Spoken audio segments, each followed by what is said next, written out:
स्वागत है एक बार पुनः आप सभी का।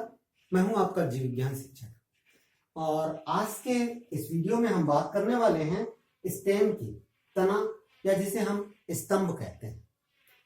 मैंने इसके पहले तक जड़ से संबंधित सारे के सारे वीडियो अपलोड कर चुके हैं। अगर आपने उन वीडियोस को नहीं देखा है तो डिस्क्रिप्शन बॉक्स में मैं उसका लिंक दे दूंगा, वहां से आप उसे देख सकते हैं। चलिए आज के हम बात करते हैं स्टेम पर कि स्टेम क्या है, उसकी क्या क्या कैरेक्टर्स होते हैं और साथ ही उसके क्या कार्य होते हैं उसको समझते हैं। जब हम एक प्लांट को देखते हैं, एक पौधे को देखते हैं तो हमें देखते हैं कि इस पौधे के मुख्य रूप से दो भाग हमको समझ में आते हैं। पहला भाग जो भूमि के नीचे होता है और दूसरा भाग जो भूमि के ऊपर होता है। भूमि के नीचे जो भाग पाया जाता है उस भाग को हम रूट सिस्टम कहते हैं, जड़ तंत्र कहते हैं। जबकि भूमि के ऊपर जो भाग पाया जाता है उस भाग को प्ररोह तंत्र या सूट सिस्टम कहते हैं। अगर हम इस सूट सिस्टम की बात करें तो सूट सिस्टम का निर्माण जो है एक मुख्य शाखा के द्वारा होता है और उस मुख्य शाखा पर ब्रांच, लीफ, फ्रूट और फ्लावर लगे होते हैं।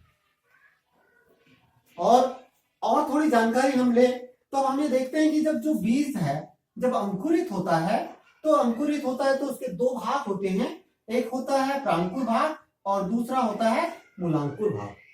प्रांकुर भाग ऊपर की ओर गति करता है जबकि जो मूलांकुर भाग है वो भूमि के अंदर की ओर गति करता है।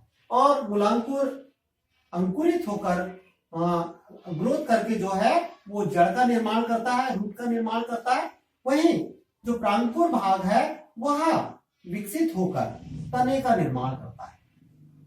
तो चलिए अब हम देखते हैं कि तना वास्तव में है क्या।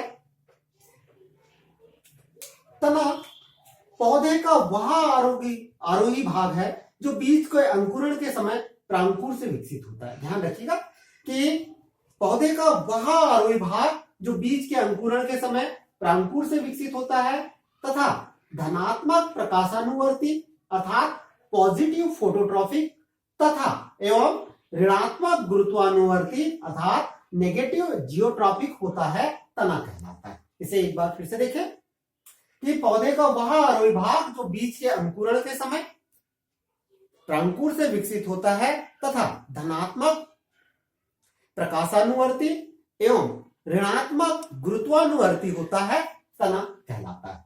अर्थात हम तने में मुख्य बातों को क्या समझते हैं कि इसका विकास किससे होता है, प्रांकुर से होता है। यह प्रकाश की ओर गति करता है, इस कारण हम इसे पॉजिटिव फोटोट्रॉपिक कह रहे हैं। लेकिन भूमि से दूर जाता है, मतलब नकारात्मक, नेगेटिव, अर्थात हम इसको ऋणात्मक गुरुत्वानुवर्ती या नेगेटिव जियोट्रॉपिक भी कहते हैं। चलिए हम इसकी विशेषताएं देखें। तो विशेषताओं में सबसे पहली विशेषता हम समझे कि यह बीज के प्रांकुर से विकसित होता है, प्लूमेल से यह विकसित होता है, जैसा कि अभी हमने देखा। दूसरी बात, यह पौधे का आरोही भाग है जो भूमि के विपरीत तथा प्रकाश की ओर गति करता है। आप देख सकते हैं कि यहाँ पर जो प्ररोह तंत्र है ये कैसा है भाई, भूमि के विपरीत वृद्धि कर रहा है, ठीक है ना, और प्रकाश की ओर गति कर रहा है। तीसरा देखें, तने पर पर्व एवं पर्व संधियां पाई जाती है। आप यहाँ पर अगर आप देखेंगे तो प्रत्येक जो तना होता है तने पर क्या पाई जाती है, पर्व एवं पर्व संधियां पाई जाती है। आपने देखा होगा जैसे बांस का पौधा, अगर बांस का पौधा आपने देखा है तो यहाँ पर आप देखेंगे कि बीच बीच में जो है गांठ पाई जाती है और ये जो गांठ होती है इसी को हम बोलते हैं पर्व संधि। और दो पर्व संधि के बीच का जो संधियों के बीच का जो स्थान होता है वह कहलाता है पर्व। तो ऐसी ही चीजें जो हैं वो कहां पाई जाती है, तने के ऊपर पाई जाती है। तो हमने इसीलिए कहा है कि तने पर पर्व एवं पर्व संधियां पाई जाती है, इंटरनोड एंड नोड्स प्रेजेंट हैं। इसके अलावा देखें एक और कैरेक्टर कि तने के पर्व संधि पर लगी पत्ती के अक्ष से कक्षस्थ कलिका तथा शीर्ष पर शीर्षस्थ कलिका उपस्थित होती है। देखिए भाई ये नोड है, ठीक है, नोड है, परसंधि है और परसंधि से क्या निकल रही है, पत्ती निकल रही है और पत्ती वाले भाग पर ही पत्ती वाले भाग और तने के बीच में क्या होगी, कलिका होगी। तो ये जो कलिका है, ये कलिका कौन सी कलिका कहलाती है, कक्षस्थ कलिका कहलाती है। यदि कलिका शीर्ष भाग पर उपस्थित है तो यह कहलाएगी शीर्षस्थ कलिका या एपिकल बर्ड कहलाएगी। तो हमने क्या देखा कि तने के ऊपर क्या पाई जा रही है, कक्षस्थ कलिका, और साथ ही शीर्षस्थ कलिका यहाँ पर उपस्थित होती है। एक और लक्षण देखें कि तने के पार्श्व भाग से शाखाएं एवं पत्तियां निकलती है जिनकी उत्पत्ति बहिर्जात होती है, एक्सोजीनस होती है। तने के पर्व संधि से शाखाएं और क्या निकल रही है, पत्तियां निकल रही है जिनकी उत्पत्ति कैसी होती है, बहिर्जात होती है, एक्सोजीनस होती है। अर्थात कहने का मतलब ये है कि इनकी उत्पत्ति जो है कॉर्टेक्स रीजन से होती है। और कॉर्टेक्स रीजन सबसे बाहरी भागों में से एक है। सबसे बाहर की ओर क्या होता है, एपिडर्मिस होता है, और एपिडर्मिस से के बाद कॉर्टेक्स भाग होता है। तो कॉर्टेक्स भाग से इनकी उत्पत्ति होती है, अर्थात एक्सोजीनस होती है। ठीक है। इसके अलावा एक और लक्षण पर हम ध्यान दें कि जब यह तना तरुण अवस्था में होता है, बाल्यावस्था में होता है, तो यह हरे रंग का होता है। और जब हरे रंग का होता है तो उसमें क्या उपस्थित होगा, क्लोरोफिल उपस्थित होगा। और क्लोरोफिल उपस्थित होगा इसका मतलब यह है कि वह प्रकाश संश्लेषण करेगा।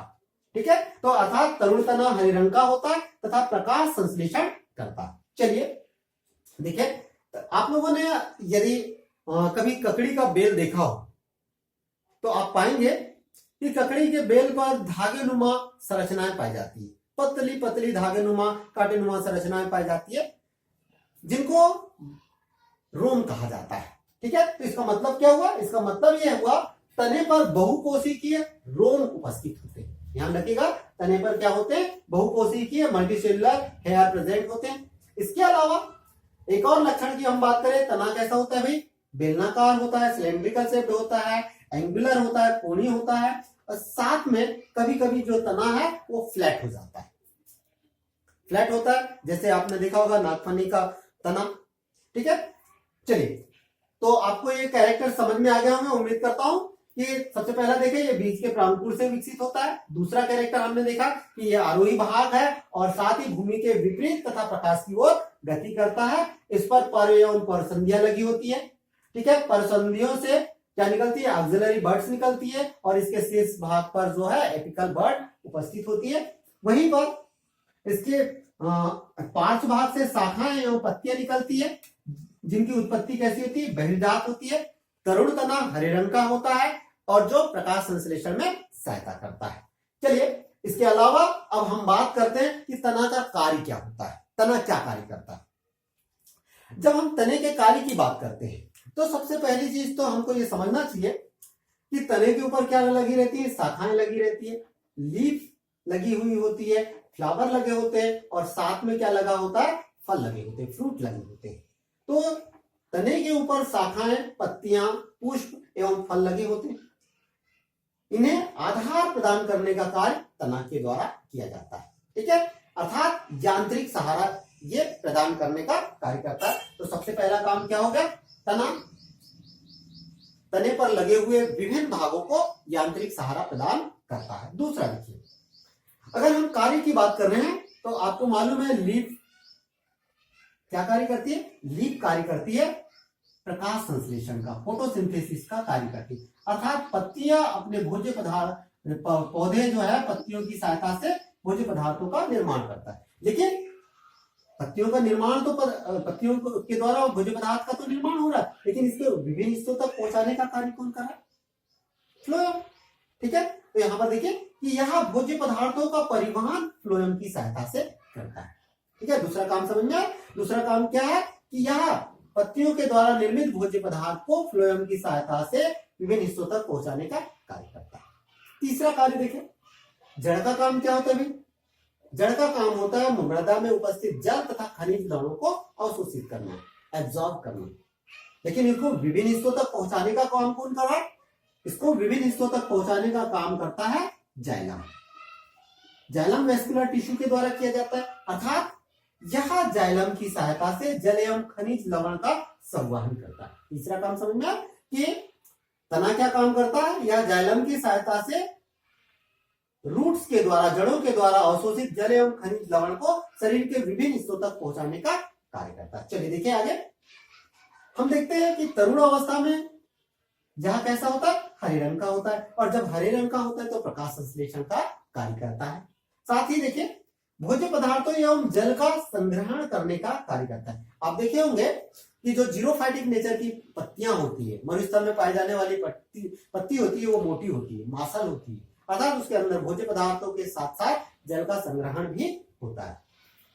यह पौधे को सुरक्षा प्रदान करता है। आप देखे होंगे कि पौधों पर विभिन्न प्रकार के जो है रूपांतरित संरचनाएं पाई जाती है, जो कांटे हुक्स के रूप में होती है, स्पाइन्स के रूप में होती है, और यह इन संरचनाओं के माध्यम से पौधे को बचाने का कार्य करता है। साथ ही एक और कार्य देखें कि यह कायिक प्रवर्धन का भी कार्य में सहायता करता है, कायिक प्रवर्धन में भी सहायता करता है। जैसे आप लोगों ने देखा होगा दूब घास, दूब घास जो है उसकी जो पर्व संधियां होती है, उन पर्व संधियों से नीचे की ओर अपस्थानिक जड़ें निकलती है। अगर किन्हीं कारणोंवश पर्व संधि वाला भाग टूटकर अलग भी हो जाता है तो प्रत्येक पर्व संधि से जो है जड़ें और शाखाएं निकलना शुरू हो जाती है, अर्थात एक नए पौधे का निर्माण होता है। तो कहने का मतलब है कि जो तना है वह कायिक प्रवर्धन में भी सहायता करता है।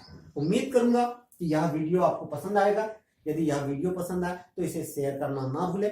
चलिए फिर मिलते हैं एक नए टॉपिक के साथ, एक नए वीडियो के साथ। तब तक के लिए नमस्कार।